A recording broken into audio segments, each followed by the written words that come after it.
दोस्तों, मुगल सल्तनत में यानी कि मुगल हुकूमत में एक महिला द्वारा इतनी बड़ी मस्जिद बनाना अपने आप में बहुत बड़ी बात है दोस्तों। और दोस्तों, इस मस्जिद को ना जामा मस्जिद की छोटी बहन भी कहा जाता है इस मस्जिद को, क्योंकि दोनों की बनावट बिल्कुल एक जैसी है दोस्तों, ये मस्जिद है मुगल दौर की आखिरी शाही मस्जिद। दोस्तों, इसे मुगल बादशाह शाहजहां की पत्नी फतेहपुरी बेगम ने इसको बनवाया था 400 साल पहले, और इसे मुगल दौर की आखिरी शाही मस्जिद माना जाता है दोस्तों, ये मस्जिद चांदनी चौक की पहचान है। पूर्व में लाल किला है और पश्चिम में ये शाही फतेहपुरी मस्जिद, ये चांदनी चौक की पहचान है। दोस्तों, ये है फतेहपुरी चौक, जहां पुरानी दिल्ली की रगों में दौड़ता हुआ इतिहास आज भी जिंदा देखने को मिलता है। वो सामने खड़ी 350 साल पुरानी फतेहपुरी मस्जिद और चारों तरफ चांदनी चौक की रौनक इस जगह को खास बना देती है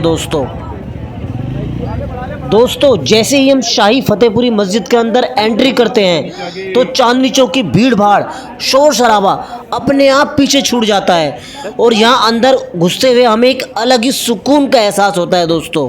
ऊंचे मेहराब, लाल बलुआ पत्थर की दीवारें और खुला आंगन इस मस्जिद को और भी खूबसूरत बना देता है दोस्तों। यहाँ आने के बाद रूह को भी सुकून मिलता है। और ये देखिए, हेरिटेज बिल्डिंग का साइन बोर्ड भी लगा हुआ है, ये भी बहुत साल पुराना लगा हुआ है। इस मस्जिद के बारे में सब कुछ बताया गया है। और यही शाही मस्जिद का गेट नंबर 1 है दोस्तों, ये भी मुगल दौर का बना हुआ है। ये देखिए, छोटी छोटी सीढ़ियाँ हैं इस गेट के ऊपर जाने के लिए। पहले सैनिक यहाँ खड़े होकर पहरेदारी दिया करते थे दोस्तों। हेलो दोस्तों, आज मैं लेकर आया हूँ आपको 400-450 साल पुरानी शाही मस्जिद के अंदर शाही मस्जिद, जिसका नाम है फतेहपुरी शाही मस्जिद, और ये चांदनी चौक दिल्ली में मौजूद है दोस्तों। इस मस्जिद को मुगल बादशाह जो शाहजहां थे, उनकी बेगम थी फतेहपुरी, उन्होंने इस मस्जिद को तामीर कराया था दोस्तों। जो फतेहपुरी बेगम थी, उनको इस्लाम के साथ साथ जो राजनीतिक ज्ञान भी बहुत ज्यादा था, मतलब राजनीति में भी बहुत ज्यादा अव्वल थी वो।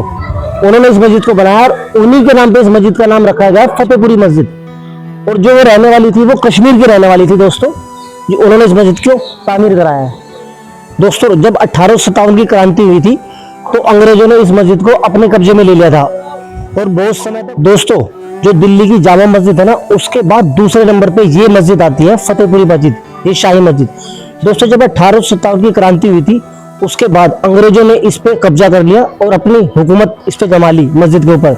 बहुत टाइम तक इसे गोदाम बनाया गया, बहुत टाइम तक इसे सैनिकों के रुकने के लिए जगह बनाई गई, और फिर बाद में इसमें पुलिस चौकी अंग्रेजों ने बना दी। और एक वक्त तो ऐसा आया दोस्तों इस मस्जिद के ऊपर कि अंग्रेजों ने इसे 19,000 रुपये में बेच तक दिया। उसके बाद मुस्लिम हुक्मरानों ने, मुसलमान लोगों ने बहुत सारे आंदोलन करे इस मस्जिद को पाने के लिए, बहुत सारे विवाद हुए। उसके बाद अंग्रेजों ने आखिरकार थकने के बाद इस मस्जिद को वापस 5 वक्त की नमाज पढ़ने के लिए मुसलमानों को सौंप दिया, और आज ये मस्जिद में 5 वक्त की नमाज बाकायदा होती है दोस्तों। बने रहिए मेरे साथ, मैं मस्जिद के हर एक कोने से आपको रूबरू कराने वाला हूँ। इस वीडियो को स्किप मत करना दोस्तों, सारी चीज़ें दिखाऊंगा। ये देखिए छत, ये भी मुगल दौर का आर्किटेक्चर है, जो कि सभी बिल्डिंगों में देखने को मिलता है जितने भी मुगल दौर की है। ये बनावट वाकई में बेहद उम्दा है दोस्तों। ये सारी नक्काशी बाहर विदेश से आई हुई है। पिलर देखिए कितने मजबूत है, जो 400-450 साल से आज तक ऐसे कैसे खड़े हुए हैं। ये देखिए मस्जिद कितनी अदब है, अदब, बिल्कुल अदब के साथ मस्जिद की सफाई चल रही है। यहाँ झाड़ू वगैरह बिल्कुल भी इस्तेमाल नहीं कर रहे दोस्तों। और ये सामने जो कमरा है ना, ये शाही इमाम का है, जो मस्जिद के शाही इमाम है, ये उनका कमरा है सामने। और देखिए मस्जिद का पूरा आंगन है, मतलब यहाँ आने के बाद ना एकदम दिल लगता है दोस्तों, बेहद सुकून मिलता है यहाँ आने के बाद। बहुत सारे लोग यहाँ आके नमाज़ पढ़ते हैं, दिल को सुकून लेते हैं। और मैं आपको फिर दिखा रहा हूँ, देखिए ये अंकल, ये बड़े मियाँ जो सफाई कर रहे हैं ना, कितने बेहद तरीके से सफाई कर रहे हैं। मैं तो इन्हें खड़ा होकर बहुत देर तक देखता रहा। चलिए अब मैं आपको इस मस्जिद का वज़ू खाना दिखाता हूँ। ये देखिए वज़ू खाना बनाया हुआ है यहाँ पे, कितना शानदार है। और एकदम सफ़ेद सफ़ेद मोती की तरह पत्थर बिछाए गए हैं। इन पत्थरों पर बैठकर हम सब वज़ू करते हैं, कितना सुकून भरा है ये। और दोस्तों, इस तालाब के अंदर ना मछलियाँ भी हैं, रेड कलर की और ब्लैक कलर की मछलियाँ हैं। बहुत सारे बच्चे खेल रहे थे यहाँ पर। और देखिए इसके अंदर मछलियाँ, मैं आपको मछली दिखाता हूँ, कोशिश करता हूँ दिखाने की एकदम करीब से, लेकिन बस थोड़ा सा अफसोस है, इसकी सफाई थोड़ी कम है। इसके अंदर काई जमी हुई है दोस्तों, सही से मछली दिखाई नहीं दे रही यार। चलो दूसरी तरफ चलते हैं। और अब मैं इस गैलरी में लेके चलता हूँ। और वो तो मैंने आपको तालाब दिखाया वज़ू करने का, लेकिन वज़ू करने का यहाँ दूसरा रास्ता भी है, टंकियाँ भी लगी हुई हैं। अगर किसी का मन उस तालाब में नहीं करता वज़ू करने का, तो यहाँ पे बेहद सारी टंकी लगी है, आप टंकी पे आके अपनी वज़ू कर सकते हैं। पीने के पानी की, ठंडे पानी की मशीन भी लगी है, गर्म पानी की मशीन भी है। मतलब जितने भी लोग यहाँ टूरिस्ट या राहगीर आते हैं वो मस्जिद में सुकून के लिए बैठते हैं, तो उनके लिए फैसिलिटी भी बहुत सारी है यहाँ पर। ये देखिए, ये भी वज़ू खाना है, ये टंकी वाला वज़ू खाना है। आप बैठ के अपनी वज़ू बना सकते हैं नमाज के लिए। दोस्तों देखिए कितनी सारी फैसिलिटी है। उस दौर की भी बहुत सारी फैसिलिटी इस मस्जिद में आज भी ऐसी की ऐसी है। और दोस्तों देखो इस बनावट को, देखो कितने अच्छे से इस गेट को डेकोरेट कर रखा है। 400 साढ़े 400 साल से ये बनावट आज भी ऐसी कैसी है, ये कारीगरी आज भी ऐसी कैसी झलकती है। दोस्तों देखिए कितना खूबसूरत गेट है मेरे भाई।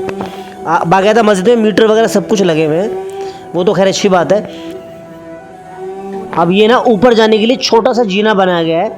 मतलब जितने भी सैनिक वगैरह उस दौर में रहा करते थे वो इन गेट के ऊपर चढ़ के मस्जिद की देखभाल या निगरानी क्या करते थे। तो चलिए दोस्तों मस्जिद की और खासियत से आपको रूबरू कराता हूँ। ये देखिए जो सफ़ेद सफ़ेद निशान है ना ये बने हुए मस्जिद के अंदर, ये मुकब्बिर के लिए निशान होते हैं। मतलब जो इमाम होते हैं, जो तकबीर बोलते हैं, उस तकबीर को दोबारा से रिपीट किया जाता था पहले, क्योंकि पहले माइक वगैरह तो होते नहीं थे, तो उस आवाज़ को दोबारा रिपीट किया जाता था। ये देखिए दोस्तों ये मेन बनावट है, कितनी शानदार है, कितनी खूबसूरत है। बिना मशीनों के और बिना मतलब औजारों की कमी होने के बाद भी इस मस्जिद को कितना खूबसूरत बनाया गया है। यानी उस दौरान के कारीगर भी वाकई में कमाल के होते थे। दोस्तों देखिए ये भी मुकब्बिर के लिए जगह बनाई गई है। अब कई बार ये होता था कि सर्दियों में ना जो नमाज होती थी वो बाहर होती थी, तो ये इमाम के लिए बनाया गया है, मिंबर बनाया गया है नमाज़ पढ़ने के लिए। और ठीक इसके पीछे ना जो सफ़ेद सफ़ेद निशान है देखिए ये मुकब्बिर के लिए है। मतलब जो इमाम की आवाज़ को रिपीट कर सके, क्योंकि पहले माइक वगैरह नहीं होते थे तो सभी लोगों को आवाज़ सुनाई दे सके। आजकल तो माइक की फैसिलिटी है। और दोस्तों मैं दिखाता हूँ, देखिए इस मस्जिद के अंदर ना जो गेट है वो 3 गेट बने हुए हैं दोस्तों, 1 नंबर 2 नंबर 3 नंबर। देखिए वो नंबर है, वो 1 नंबर गेट है मेरे सामने है ना, वो उत्तर दिशा में है। और वो सामने है पश्चिम दिशा में गेट है 2 नंबर। और ये है 3 नंबर, ये दक्षिण है, दक्षिण दिशा में है ये वाला गेट 3 नंबर। 3 गेट बने हुए हैं दोस्तों इस मस्जिद के। और इस मस्जिद के अंदर ना छोटे छोटे बागीचे भी बने हुए हैं, 2। एक बागीचा ये रहा और एक बागीचा वो रहा बिल्कुल सामने, जो बच्चे खेल रहे हैं उनके पीछे ही ये रहा। एक बागीचा ये बना हुआ है, छोटे छोटे बागीचे बने हुए इस मस्जिद के अंदर। और गेट की बनावट अगर देखें तो वाकई में आप देखते रह जाएंगे दोस्तों, इस तरह की इस गेट की बनावट है। और इस मस्जिद को ना सेम जामा मस्जिद की तर्ज पे बनाया गया है। जैसे जामा मस्जिद है सेम उसको कॉपी करके ज़्यादातर सेम ऐसे देखने में है ये। दोस्तों मुगल सल्तनत में यानी कि मुगल हुकूमत में एक महिला द्वारा इतनी बड़ी मस्जिद बनाना अपने आप में बहुत बड़ी बात है दोस्तों। और दोस्तों इस मस्जिद को ना जामा मस्जिद की छोटी बहन भी कहा जाता है इस मस्जिद को, क्योंकि दोनों की बनावट बिल्कुल एक जैसी है दोस्तों। ये मस्जिद है मुगल दौर की आखिरी शाही मस्जिद। दोस्तों इसे मुगल बादशाह शाहजहां की पत्नी फतेहपुरी बेगम ने इसको बनवाया था 400 साल पहले, और इसे मुगल दौर की आखिरी शाही मस्जिद माना जाता है दोस्तों ये मस्जिद चांदनी चौक की पहचान है। पूर्व में लाल किला है और पश्चिम में ये शाही फतेहपुरी मस्जिद, ये चांदनी चौक की पहचान है। दोस्तों अंग्रेजों से आजाद कराने के लिए मुसलमानों ने इस मस्जिद के लिए बहुत बड़ा संघर्ष किया है। बहुत बड़ा योगदान देने के बाद फिर 1877 में देश आजाद होने से पहले अंग्रेजों ने वापस इस मस्जिद को मुसलमानों को सौंप दिया। फिर इसमें इबादत शुरू हुई, 5 वक्त की नमाज होने लगी इस मस्जिद के अंदर।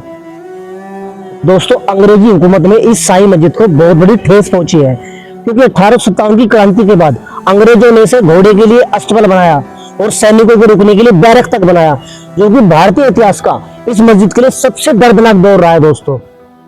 रोज 5 वक्त की नमाज, जुमे की भीड़ और चांदनी चौक की रौनक के बीच ये मस्जिद आज भी अपने इतिहास को जिंदा रखे हुए है। दोस्तों इस मस्जिद में लाल बलुआ पत्थर रेड सैंडस्टोन लगा हुआ है, जो जामा मस्जिद की तरह इसको भी शाही पहचान देता है। चांदनी चौक की भीड़ भाड़ के बीच खड़ी हुई ये शाही फतेहपुरी मस्जिद अपने मुगल दौर और शाही अंदाज के साथ आज भी खड़ी हुई है दोस्तों।